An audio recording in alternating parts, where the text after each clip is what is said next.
Welcome back to Logical Republican. Thank you for joining. And again, if you like what you see, like what you hear, please don't hesitate to like and subscribe. And I'm in downtown San Francisco, and I wanted to start here because what might look like an innocent, innocuous logo on a round building on Market Street in Sansom, kind of in the heart of the tech area, or where tech meets the financial district in San Francisco.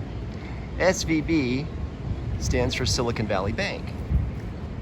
And Silicon Valley Bank, if you were to Google it, or I could kind of give you an overview, was really the go-to bank for Silicon Valley companies, Silicon Valley entrepreneurs for a good 25 years. It was the place to go where when you got funding, that's where you put your money. If you had a very large purchase order and you needed liquidity, they could do factoring for you, where let's say you had a $100,000 purchase order, you could assign the purchase order to them. They would give you $70,000 up front, and then when everything was paid, they would give you the balance of that, less whatever it was, 3%, or whatever their take was. But somewhere along the line, they made some bad investments, and then one day, not so long ago, it was about maybe a year ago, everything crashed. And one morning, Silicon Valley Bank was no more. And it put a whole heck of a lot of hurt on a whole heck of a lot of companies. And I'm not sure if they ever really figured out what was going on. I know a big deal was with the bond market, but kind of leads us to where we are now. So it is lunch hour in downtown San Francisco. And if you were to look around, I mean, it looks kind of busy. I mean, there are people on the sidewalk, people, I guess, going to lunch, but there's also a lot of people out here that you can tell just don't work here.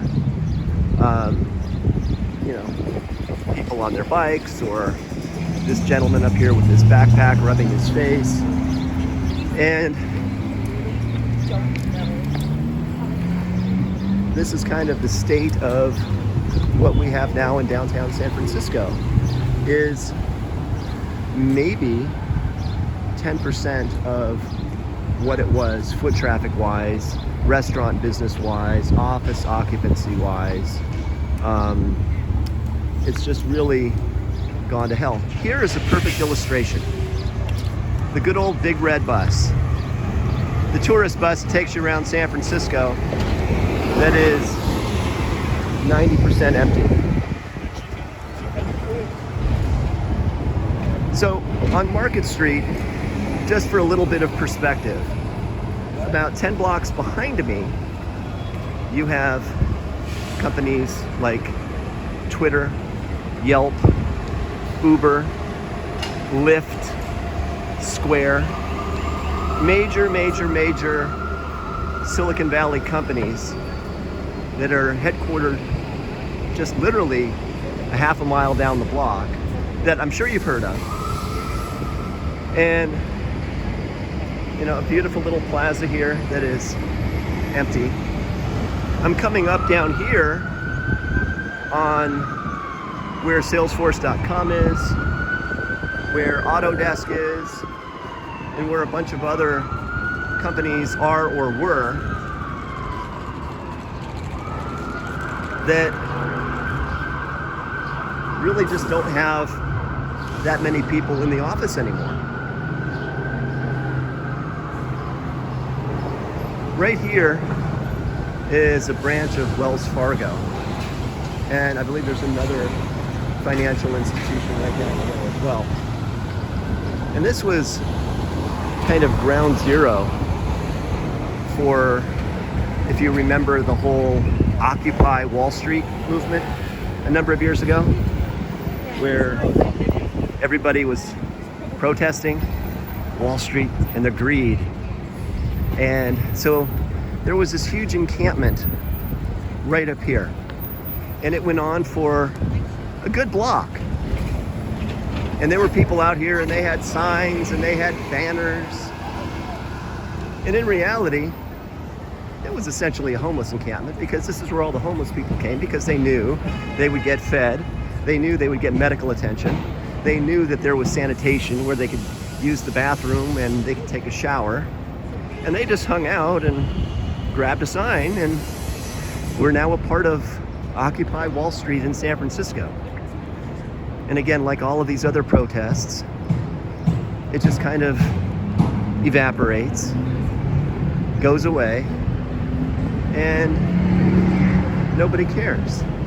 So with, again, kind of, lesson learned, right? All of these protests that happen, whether it's that or whether it's the current college campus protest on Gaza or Israel or Hamas or whatever it is, it's all going to go away. In 6 months, nobody's going to care. All the people that got arrested or whatever, they're going to have to answer for that for years and years to come on job applications, job interviews. And again, nobody cares. Look at this. This is downtown San Francisco. Those are all the rental bikes that aren't rented. This is formerly one of the busiest intersections in all of downtown San Francisco. At lunch hour, nobody's here. This building here, grand 15-story building, empty. Absolutely, positively empty.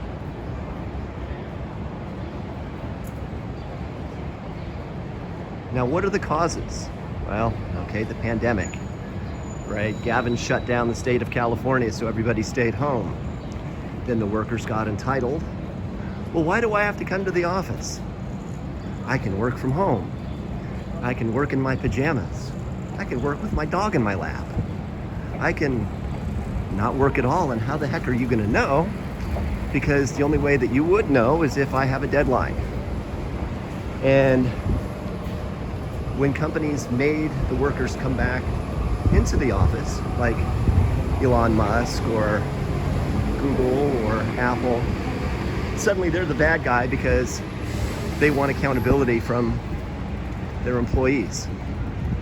So here's the Federal Reserve. And this was also another campground for the Occupy Wall Street people. And most of it was here where this fence is. And nobody's here. I mean, literally, there are, a smattering of people. On the way over here, I walked through Macy's. Macy's San Francisco is the biggest Macy's on the West Coast. I highlighted it in an earlier video where they have roughly 1 million square feet of retail. And allegedly, it's all going to go away.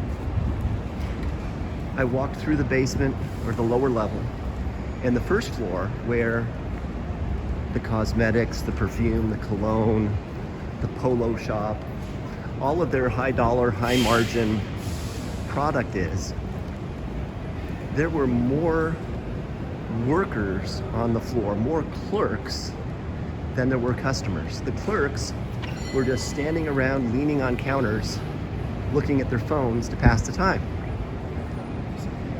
Downstairs at the restaurants, there was a boudin place to get sourdough bread and clam chowder bowls.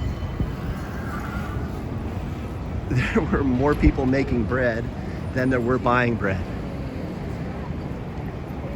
I'm a block from the ferry building, and look at this. Completely empty. Absolutely, positively, completely empty. Retail space for lease. So if there's any doubt that downtown San Francisco has kind of gone to the birds, this pretty much settles it. Will it bounce back? It will. It always does. Some different iteration. It's going to take another innovator. It's going to take somebody, something. But as it sits right now, you can rent an office, a storefront, a whatever for a song. There's really nothing down here. This, before I sign off, is one market. This was, for many, many years, a 1 Michelin star restaurant. This is a Michelin star, or was a Michelin star restaurant. Really good stuff. Great service, great food. It's lunch hour, and it's dead inside. I mean, there are a couple guys outside chatting that you just saw, and I see 2-3 tables at the window occupied. Kind of a sad state, but this is the reality of what is now downtown San Francisco. And again, the homeless people that you hear about, they've kind of shuffled them into other parts of town, again, which I will cover on a later version. So again, thank you so much for watching, listening, joining, hanging out with me. If you enjoyed this, please like, please subscribe, and please come back very soon for more Logical Republican.